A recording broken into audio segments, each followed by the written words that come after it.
नाजरीन, पाकिस्तान के हालात के पेश नज़र बहुत सारे लोग, अफराद, नौजवान ऐसे हैं जो इस मुल्क से बाहर जाना चाहते हैं। और ये कोई ताज्जुब की बात इसलिए नहीं है क्योंकि जब हुक्मरान इस मुल्क के, किसी भी मुल्क के हुक्मरान की जो तवज्जो अपनी सियासी जंग लड़ने में ज़्यादा हो और मुल्क के जो असल मसाइल हैं या असल मसाइल की तरफ अदम तवज्जो का शिकार हो, तो फिर नौजवान तबका डिप्रेशन, एंजाइटी की वजह से बाहर जाने का ज़ोर तो ज़रूर लगाते हैं। तो इसलिए हम टाइम टू टाइम कोशिश करते हैं कि मुख्तलिफ़ ममालिक की जो वीज़ा पॉलिसीज़ हैं उनके बारे में आपको आगाह किया जाए। आज का प्रोग्राम ख़ास तौर पर यूके जाने वाले ख्वाहिशमंद अफराद के लिए बहुत ही इंफॉर्मेटिव है, तो प्रोग्राम को एंड तक ज़रूर देखिएगा। और इस मौजू पर बात करने के लिए हमारे साथ इमिग्रेशन लॉयर जनाब बिलाल गोंदल साहब हमारे साथ मौजूद हैं। वेलकम टू द वकील online.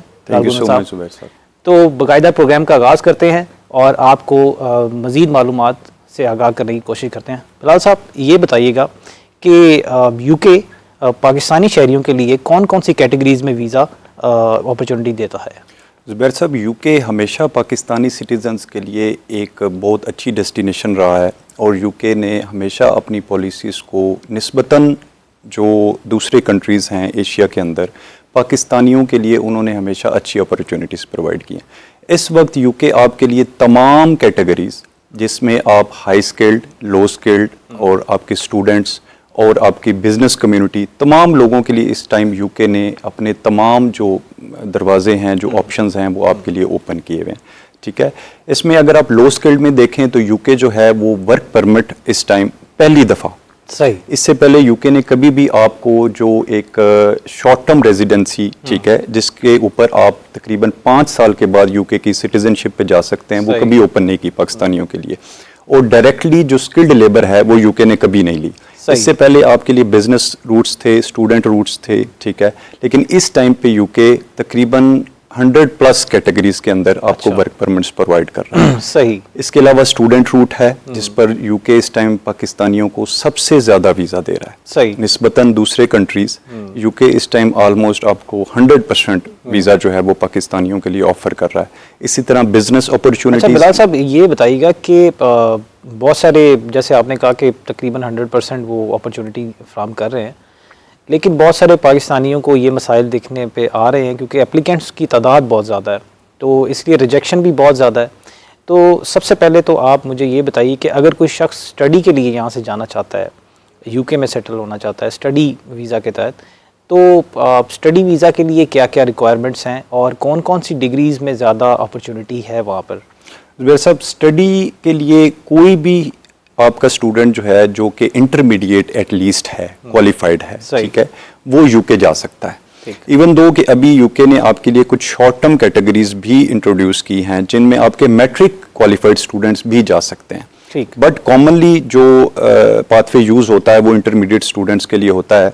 If somebody is like securing 50% marks और वो बेसिक लैंग्वेज एबिलिटी जो है वो सिक्योर करता है, जो आइल्ट्स या टॉफल या पीटीई आजकल बड़ा एक कॉमन टेस्ट है, वो अगर आप सिक्योर करते हैं तो यूके इस टाइम पे आपको डिफरेंट लाइक जो प्रोग्राम्स हैं उनके स्टडी के, उसके अंदर आपको अपॉर्चुनिटी प्रोवाइड कर रहा है। और पीटीई में क्या फ़र्क है? और ये भी बताइएगा कि वैसे आइल्ट्स तो यूके किसी भी कैटेगरी में, चाहे आप वर्क वीज़ा में जाना चाहें या स्टडी में जाना चाहें, आपको दोनों के लिए लाजिम होगा। बिल्कुल, लैंग्वेज जो है वो सबसे बेसिक रिक्वायरमेंट है। इवन कि आप बिल्कुल लो स्किल्ड वर्क रूट पे भी जाना चाहें, जो कि रेजिडेंसी रूट है, उस पर भी आपको लैंग्वेज एबिलिटी जो है वो क्लियर करना, पास करना बहुत ज़रूरी है। उसमें पीटीई हो, आइल्ट्स हो, आइल्ट्स और पीटीई में कुछ ज़्यादा फर्क नहीं है।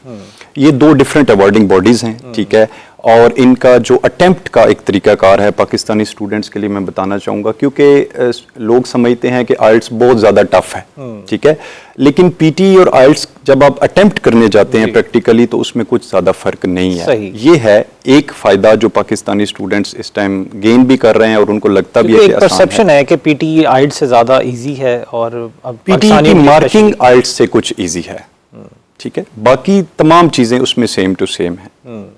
पीटी की जो मार्किंग है उसमें स्टूडेंट्स को काफ़ी जो है वो बेनिफिट मिल जाता है कंपैरेटिवली। आइल्ट्स में मार्किंग ज़रा सख्त होती है, बिल्कुल, इस वजह से लोग आइल्ट्स ज़्यादा क्लियर नहीं कर पाते। यस।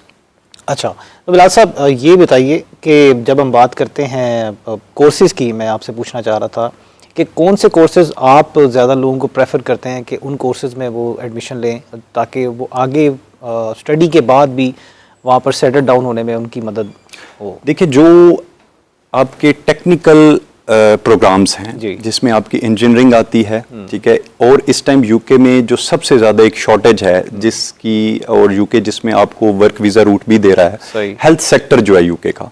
अगर आप हेल्थ सेक्टर के अंदर किसी भी डिग्री में जाते हैं जिसमें आपके केयर गिवर्स हैं, जिसमें आपके लाइक जी असिस्टेंट नर्सेज हैं, जिसमें आपके फार्मासिस्ट हैं, इन प्रोग्राम्स के अंदर अगर आप जाते हैं तो इसमें बहुत ज़्यादा आपको नेक्स्ट डिग्री कंप्लीट करने के बाद अपॉर्चुनिटी बहुत ज़्यादा मिलती है यूके के अंदर, क्योंकि यूके में इस टाइम आप देखें कि hundreds of thousands of jobs जो इस सेक्टर से रिलेटेड हैं उनकी शॉर्टेज है। इसलिए यूके इस सेक्टर के अंदर, हेल्थ सेक्टर के अंदर आपको जो है वो डायरेक्ट जॉब्स भी प्रोवाइड कर रहा है, और अगर आप वहां पे एजुकेशन कंप्लीट करने के बाद इस सेक्टर के अंदर जाते हैं तो उसमें आपके लिए बहुत ज़्यादा अपॉर्चुनिटी। अच्छा बिलाल साहब, आपसे हम मज़ीद गुफ्तगू करेंगे, यहीं से कंटिन्यू करेंगे, लेकिन उससे पहले हमारे साथ एक कॉलर मौजूद है। हम चाहेंगे कि आप कॉलर की मसाइल का जवाब भी ज़रूर दीजिएगा। जी, अस्सलाम वालेकुम, वेलकम टू वकील ऑनलाइन। वालेकुम सलाम, मेरा नाम कोमल है और मैं सरगोदा से बात कर रही हूँ। मेरा सवाल ये है कि मैं यूके जाना चाह रही हूँ स्टडी वीजा पे। काइंडली मुझे थोड़ी सी गाइडेंस आप अगर दे दें तो मेरे लिए बहुत अच्छा हो जाएगा कि मेरे पास बैंक बैलेंस कितना होना चाहिए, और अगर इसके ऊपर पूरा एक्सपेंडिचर जो है वो कितना आएगा अगर मैं सिर्फ अकेले as a single marital status के साथ यूके मूव करती हूँ।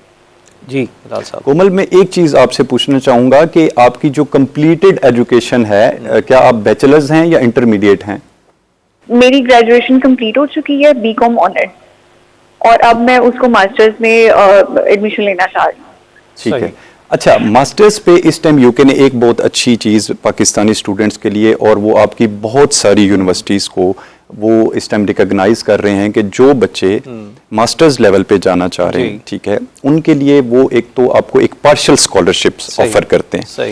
यूके आपको फुली फंडेड स्कॉलरशिप्स आपके सिर्फ HEC रिकमेंडेड जो स्टूडेंट्स हैं। अच्छा, कोमल के सवाल का जवाब देंगे। कोमल, आपके लिए जो आपको फंड्स रिक्वायर्ड होंगे, जो फंड्स आप यहाँ से खर्च करके जाएंगी, ठीक है, वो तकरीबन आपको जो है तकरीबन 7-8 हज़ार पाउंड, जो कि पाकिस्तानी रुपीस में अगर आप कह लें तो 24-25 लाख रुपए इनिशियली यहाँ से आप फीस पे करके जा सकते हैं। ये कितनी देर की फीस पे होगी? ये एक सेमेस्टर की फीस आपकी पे होती है।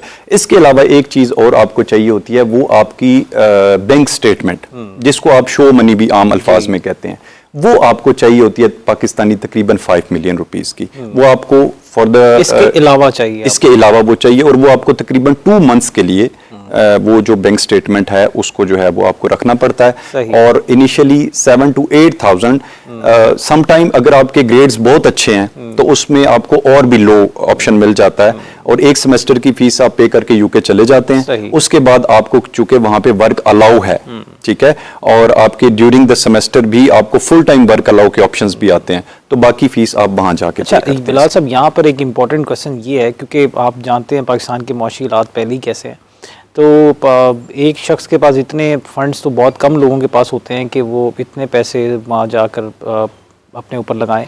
तो क्या यूके ऐसी अपॉर्चुनिटी फराहम करता है कि वर्क टाइम भी दिया जाए जो स्टूडेंट्स वहाँ पर होते हैं, बिल्कुल कोर्सेज कर रहे हैं, वो अपने वहाँ पे जाके अपने एजुकेशन के एक्सपेंसेस खुद निकाल सके? बिल्कुल। यूके देखें, एक यूनिवर्सल जो है वो पूरी दुनिया में स्टूडेंट्स के लिए एक लॉ है कि स्टूडेंट्स को 20 आवर्स पर वीक ही अलाउ होता है हमेशा।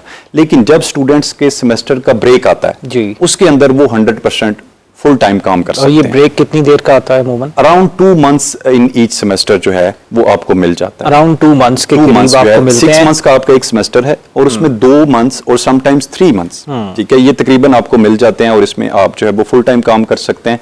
और जब आप फुल टाइम काम कर सकते हैं, और चूंकि पार्ट टाइम भी आप काम कर रहे होते हैं, तो स्टूडेंट जो है, वैसे पार्ट टाइम आपको कितना 20 आवर्स 20 आवर्स मिलते हैं वीकली, जिसमें आप काम करके अपने एक्सपेंसेस, उसमें एक्सपेंसेस आपके मीट हो जाते हैं, जो हैं वो एक्सपेंसेस। पहले ये बिलाल साहब, पहले ये बहुत देखा गया कि बहुत सारे स्टूडेंट सिर्फ इसीलिए वापस आ गए, अपने कोर्सेज भी कंप्लीट नहीं कर सके क्योंकि उनसे एक्सपेंसेस यूके के बर्दाश्त नहीं हुए, और वो अफोर्ड नहीं कर पाए, और वर्क आवर्स उनको मीट नहीं कर पाते थे, तो इसलिए उनको मजबूरन वापस आना पड़ा। यूके अगर आप लॉ को देखेंगे और इमिग्रेशन प्रोसेस को देखेंगे, तो जो बैंक स्टेटमेंट यूके आपसे शो करवाता है और वो आपसे प्रूफ लेता है। जी। बेसिकली वो ये इसीलिए करवाता है कि आपके जो रोजमर्रा के एक्सपेंसेस हैं, जो डेली एक्सपेंसेस हैं, वो तो आप 20 आवर्स के साथ मीट कर सकते हैं। सही। इसमें कोई शक नहीं है। सही। प्रॉब्लम कहां पे आता है कि जब स्टूडेंट ने नेक्स्ट सेमेस्टर की फीस देनी होती है।